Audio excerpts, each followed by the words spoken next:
A quiet, reflective man speaking slowly and clearly.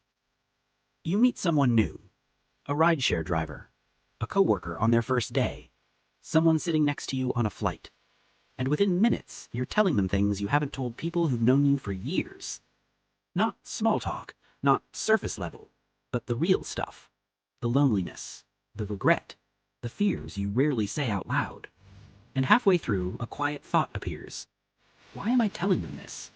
You weren't planning to share, yet something in you felt safe enough to open. But what if oversharing isn't a social mistake? What if it's your nervous system trying to solve something deeper? Oversharing rarely feels like a decision. It feels like a release, like pressure leaving a sealed container. You start with something small, then one detail leads to another. Then you're explaining memories, relationship patterns, or wounds you usually protect. And afterward, you replay the conversation. Why did I say that? Do they think I'm strange? Why can't I stop myself? This doesn't just affect conversations. It affects identity. You begin to see yourself as too intense, too emotional, too exposed. So you swing between extremes, silence or total openness, guarded or completely transparent. Psychology calls this boundary inconsistency, when emotional sharing changes rapidly depending on perceived safety. But here's the strange part. You might overshare with strangers, yet feel blocked with people close to you. With family, you filter. With partners, you hesitate. With friends, you minimize. But with someone you may never see again, the truth flows freely. Why? It's easy to believe this means something is wrong with you, that you lack boundaries, that you are emotionally impulsive. But oversharing is often not a flaw.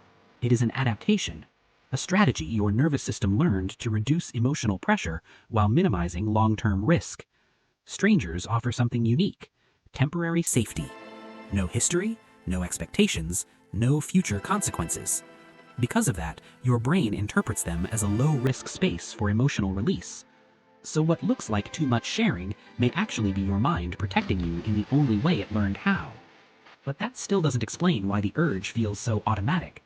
To understand that, we have to look deeper at how the brain regulates emotional weight. Your brain is not designed to store emotional tension indefinitely. Unprocessed feelings create physiological load. Heart rate rises, muscles tighten, stress hormones remain elevated.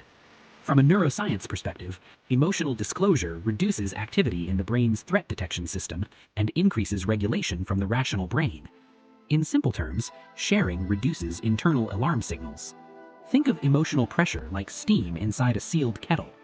If pressure builds with no release, the system strains. Oversharing is the steam valve. Not perfect, but effective. There is also a cognitive effect known as the stranger on the train effect.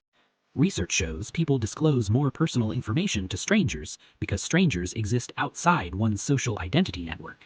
No role expectations, no reputational risk, no long-term consequences. Here's a simple mental model. Close relationships feel like a permanent record. Strangers feel like a disappearing message.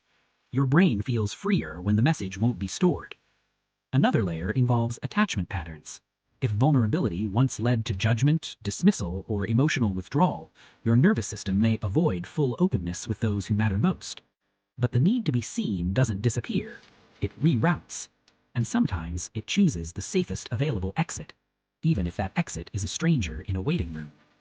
So if oversharing relieves pressure, what would it look like to release pressure without feeling exposed afterward? Instead of forcing yourself to stop oversharing, the goal is to understand the pressure system behind it. First, name the pressure before it releases. Pause and ask yourself, what am I carrying emotionally right now? Research shows that labeling emotions reduces threat activity in the brain and restores regulation. When you name the feeling, the urgency softens. Second, use layered sharing instead of emotional flooding. Share in layers: surface, moderate, deeper, while observing the listener's response. Gradual disclosure allows your nervous system to assess safety and remain regulated. Third, create safe containers for emotional release. Journaling, voice notes, therapy, or structured conversations help process emotions regularly. When pressure is released consistently, the need for sudden unloading decreases. Fourth, notice the safety signal you feel with strangers. Ask yourself, what about this moment feels safe? Maybe they are not judging, not interrupting, not rushing. When you recognize these cues, you can begin seeking them in closer relationships. Finally, practice delayed disclosure. When you feel the urge to reveal something deeply personal, wait 10 minutes. Urges are state-driven. Pausing allows emotional intensity to settle and clarity to return. Often you realize you don't need to share everything, only what feels aligned. Oversharing isn't random. It follows a pattern.